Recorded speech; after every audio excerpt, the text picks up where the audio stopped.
pensa sobre a sexualidade, sobre o relacionamento conjugal. Deus quer que no contexto do matrimônio, no contexto do casamento, a mulher, e aí o homem tem que entender isso, ela aja como mulher, não como homem. E eu digo mais, as mulheres não ficam fora também não. Porque tem muita mulher aí, né, com aquele desejo de querer um marido mais carinhoso, mais delicado, mais sensível, né, que fica observando os detalhes da casa, né, que fica lá regando as florzinhas, né, que passa o paninho aqui, que limpa aqui. Eu não estou dizendo aqui que o homem não pode ajudar dentro de casa. Você está me entendendo? Mas muita mulher, esse desejo de querer um homem assim, acaba transformando o seu marido em mulher. O cara fica sensível demais. O cara fica delicado demais. E eu vou te dizer uma coisa aqui, mulher. Homens são péssimas esposas. Homens são péssimas esposas. O máximo que a gente pode ser é marido. O máximo que a gente pode ser, que o homem pode ser é marido. Mulher, esposa, é um fracasso. Outra coisa, a nossa cultura tem incentivado as mulheres a agir dessa forma.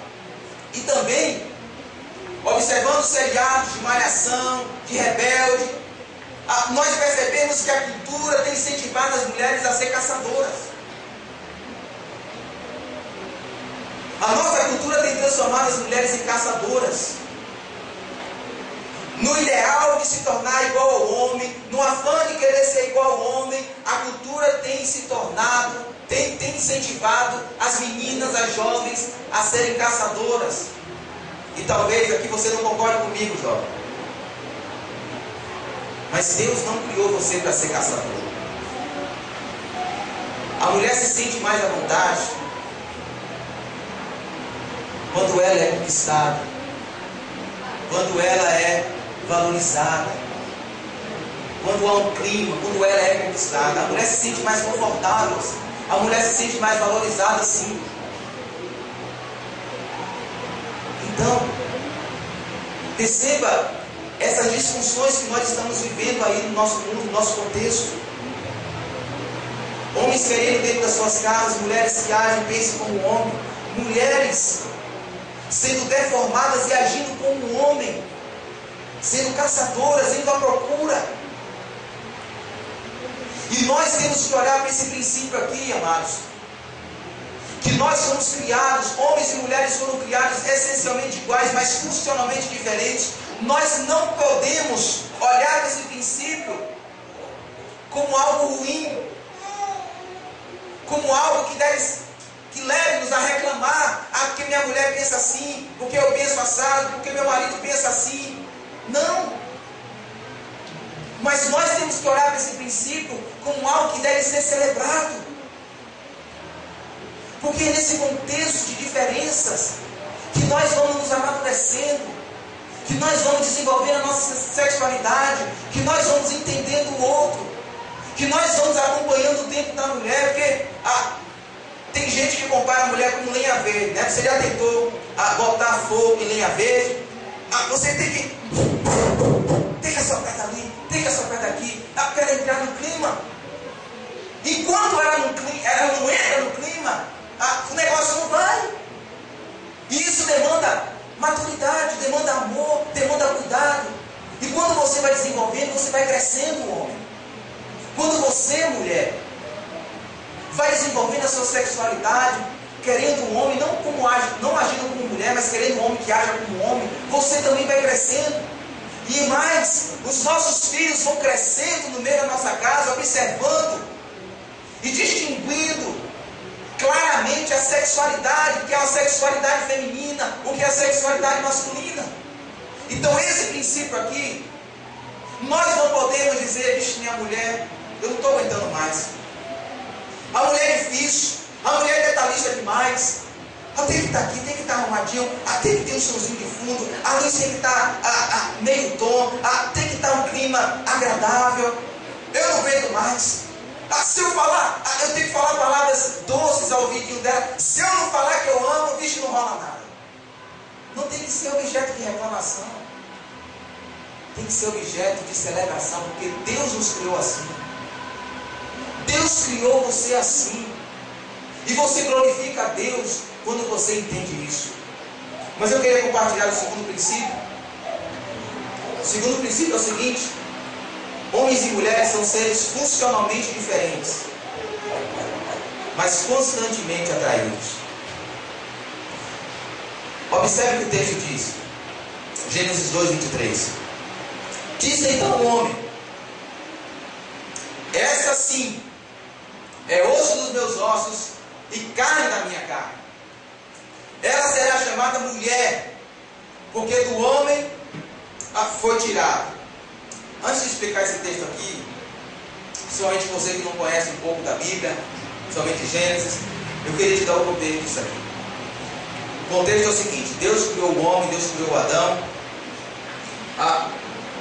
E eu acredito que de maneira sábia e pedagógica, Deus deu a seguinte tarefa a Adão: dar nome a todos os animais que Deus havia criado. E à medida que Adão foi dando nomes aos animais, à medida que ele foi colocando nome nos casais, ele foi percebendo uma coisa: que não havia ninguém com quem ele pudesse amar. Todo mundo estava amando, estava acontecendo um maior amor na criação. Somente Adão está sozinho. Não tinha ninguém com quem ele pudesse ser atraído, se deixar ser atraído. Então Deus, ele coloca o homem para dormir, coloca Adão para dormir, e então, de maneira maravilhosa, ele forma a mulher. E aí, quando ele forma a mulher, é justamente isso aí que ele diz. E ele diz: esta sim é osso dos meus ossos e carne da minha carne. Esta sim, Senhor. E a gente precisa ler esse texto direito, porque tem gente que lê esse texto assim: disse então o homem: esta sim é osso dos meus ossos e carne da minha carne. Mas não é assim que Adão fala. Observe que há um ponto de exclamação no final da frase. O que Adão está dizendo assim: agora sim, Senhor. Agora sim eu sei que esse negócio aqui ficou bom. Agora sim eu sei que esse negócio aqui é bom demais. Agora sim, Senhor. Eu posso imaginar Adão do lado de Deus, e Eva passando, toda sensual, toda bonitona, e ele falou assim: uau, Deus, que gata, Senhor. Ei, gatinha. O que muitos homens perdem muito tempo para perceber, Adão percebeu na primeira olhada: aquela é a mulher, Deus. Uau, que gata. É isso que Adão está dizendo. Ela será chamada mulher, porque do homem foi tirada. Ele se sentiu atraído. Ele se sentiu atração. Pela primeira vez que ele viu ela, ele se sentiu atraído por ela. Deixa eu falar uma coisa aqui para você, jovem. Não é pecado você se sentir atraído pelo sexo oposto. Não é pecado você que é casado sentir atração para desenvolver um relacionamento sexual com o seu cônjuge. Não é pecado. Deus te fez assim. Deus nos criou para isso. É a vontade de Deus que nós sejamos atraídos mesmo, que nós expressamos essa atração para o nosso cônjuge. Não é pecado, jovem, que você perceba que está se sentindo atraído por uma garota, e você, garota, está sendo atraída por um garoto. Não é pecado. Deus nos criou para isso. Deus nos fez para isso. Agora eu percebo um detalhe: que a gente às vezes quer ser mais santo do que Deus. Tem muita gente que às vezes quer ser mais santo do que Deus, e se sente vergonha. Sente vergonha de se sentir atraído pelo seu cônjuge, de se sentir atraído pelo seu marido, pela sua esposa.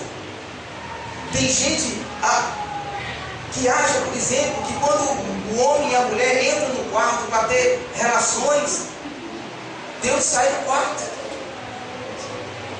Tem mulher que acha que, não, Deus, licença aqui, Deus, agora eu vou me unir com meu marido, licencinha aqui, por favor, por gentileza, o senhor se retire, né? E ela fecha a porta. Depois que termina, Deus, por gentileza, entre aqui novamente. Tem mulher que pensa assim. Tem mulher que acha que Deus, tem homem que acha que Deus não está presente ali, que Deus não se sente glorificado quando um homem e uma mulher se relacionam intensamente, de forma agradável, de forma quente. Tem mulher e homem que acha que Deus não está sendo glorificado com isso, mas Ele está sendo glorificado, sabe por quê? Porque Ele nos criou para isso. E aqui eu gostaria de chamar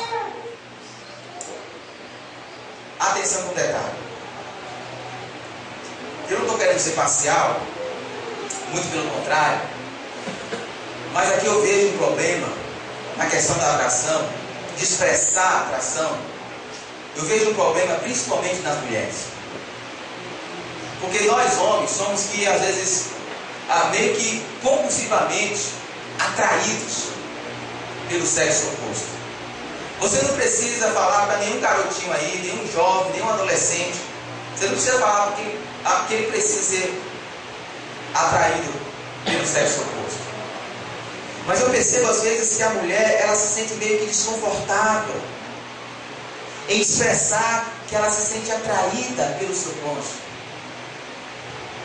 que ela quer ter relações. Eu percebo que as mulheres se sentem um pouco desconfortáveis nisso.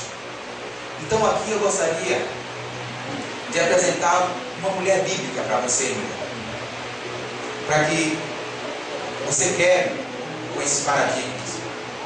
É a mulher de Cantares. A mulher de Cantares é a nossa mulher bíblica. Em Cantares capítulo 1, versículo 2, ela começa dizendo: se ele me beijasse, se a sua boca me cobrisse de beijos, sim, as suas carícias são mais agradáveis que o vinho. Aqui para nós, esse é um texto para realmente estar na Bíblia Sagrada. Essa mulher, sinceramente falando, essa mulher pode ser chamada de mulher bíblica. Isso é uma assanhada. Isso é uma mulher assanhada. Mas não. Porque quando você lê o livro de Cantares, você vai perceber que ela está dizendo isso para o amado dela. No capítulo 8 diz que ela colocou ele como um selo no coração. Ela fez um compromisso com ele. Ela tomou a decisão de se comprometer, de fazer uma aliança com ele. Ela colocou a aliança também no braço. É uma aliança privada, mas também uma aliança pública. Essa mulher não está dizendo isso para qualquer um. Essa mulher está dizendo isso para o seu amado, para o seu marido. Ela está dizendo: eu quero que você me beije melhor. Eu quero que você me cubra toda de beijos. Porque as suas carícias, meu amado, as suas carícias são mais agradáveis que o vinho. E o vinho, como eu disse na primeira mensagem dessa série, o vinho dá a ideia de uma intimidade, mas é uma intimidade superficial. Porque já percebeu que algumas pessoas, quando ficam bêbadas, elas se parecem íntimas umas das outras? Né? Quando o cara toma lá 3, 4, 5 garrafas de cerveja, né? Ele já começa a ficar meio grogue. Eu vou abrir meu coração aqui para você. Eu quero falar o que está passando lá em casa. Mas depois que passa o efeito do vinho, ele coloca a mão no... Mas eu disse isso? Sério, eu falei isso? Ele se sente vergonha. Por quê? Porque o vinho é uma intimidade falsa. A intimidade verdadeira é a que advém de um compromisso, de uma aliança. Uma aliança que é feita com uma pessoa que você escolheu amar. E essa mulher está dizendo: me cubra com os teus beijos. Essa mulher está pedindo para ser desejada.